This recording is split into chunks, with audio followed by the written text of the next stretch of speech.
नमस्कार दोस्तों गरुड़ पुराण एक प्राचीन हिंदू धर्म ग्रंथ है जिसके अंदर भगवान विष्णु ने पक्षीराज गरुड़ जी को विविध प्रकार की योनियों में जन्म लेने के पापों के बारे में विस्तार से बताया है। भगवान कहते हैं कि प्राणी अपने सद्कर्म एवं दुष्कर्म के फलों की विविधता का अनुभव करने के लिए इस संसार में जन्म लेता है। पाप करने वाले व्यक्ति को तुच्छ पशुओं की योनि में जन्म लेना पड़ता है और पुण्य करने वाले व्यक्ति को पुनः मनुष्य जीवन मिलता है और वह ऊंचे कुल में जन्म लेता है।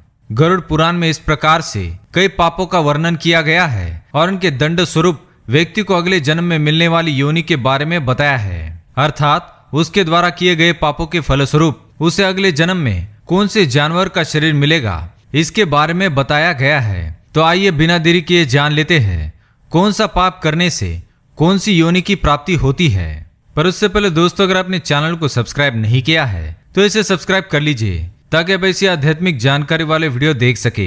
ब्राह्मण हत्या तथा किसी ज्ञानी व्यक्ति की हत्या करने वाले मनुष्य को अगले जन्म में मृग, अश्व तथा ऊंट की योनि प्राप्त होती है। जो मनुष्य स्वर्ण तथा सोने के आभूषणों की चोरी करता है उसे अगले जन्म में कृमि, कीटक और पतंगी की योनि में जन्म लेना पड़ता है। दूसरे की पत्नी के साथ शारीरिक संबंध बनाने वाले व्यक्ति को दूसरे जन्म में अरण्य तथा निर्जन वन में रहने वाले ब्रह्म राक्षस की योनि प्राप्त होती है। जो मनुष्य वृक्षों की, पेड़ पत्तों की तथा सुगंधित द्रव्यों की चोरी करता है उसे छुचंदर की योनि प्राप्त होती है। जो मनुष्य दूसरों के धान्य की चोरी करता है अर्थात दूसरों का अनाज चोरी करता है वह दूसरे जन्म में चूहे की योनि को प्राप्त करता है। दूसरों के वाहन चोरी करने वाले को अगले जन्म में ऊंट की योनि प्राप्त होती है। जो दूसरों के फल चुराकर खाता है उसे बंदर की योनि में जन्म लेना पड़ता है। जो मनुष्य बिना मंत्रों का उच्चारण किए अथवा ईश्वर का धन्यवाद किए बगैर ही अन्न ग्रहण करता है उसे कौवे की योनि में जन्म लेना पड़ता है। दूसरों के घर का सामान चुराने वाले व्यक्ति को गिद्ध की योनि मिलती है। स्त्रियों के वस्त्र चुराने वाले व्यक्ति को श्वेत कुष्ठ रोग वाला शरीर प्राप्त होता है।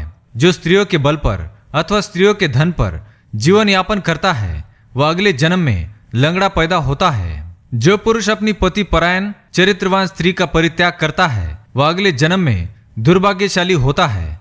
जो मनुष्य अपने मित्र की हत्या करता है उसे अगले जन्म में उल्लू की योनि में जन्म लेना पड़ता है। पिता आदि बुजुर्गों का अपमान करने वाला व्यक्ति क्षय रोग से पीड़ित देह की प्राप्ति करता है। जो मनुष्य दूसरों के विवाह में विघ्न डालने का कार्य करता है उसे मच्छर की योनि में जन्म लेना पड़ता है और यदि उसे पुनः मनुष्य योनि प्राप्त होती है तो उसके ओठ कटे हुए होते हैं।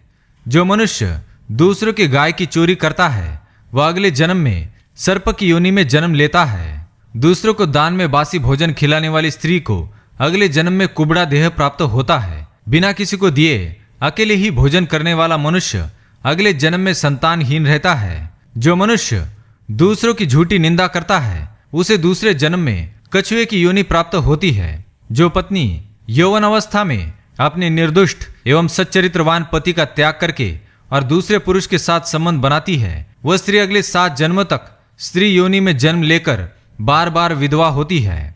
ऋतुकाल में पत्नी के साथ संबंध न बनाने वाले पुरुष को बाल हत्या का पाप लगता है। जो स्त्री अन्न पान आदि की दृष्टि से भ्रष्ट होती है, दूसरों को झूठा खिलाती है, दूसरे के मुंह का निवाला छीनकर खाती है, वह जन्मांतर में सुअर की योनि को प्राप्त करती है। तो दोस्तों, ये थे वो कुछ पाप और उनके दंड स्वरूप अगले जन्म में मिलने वाली योनि के बारे में।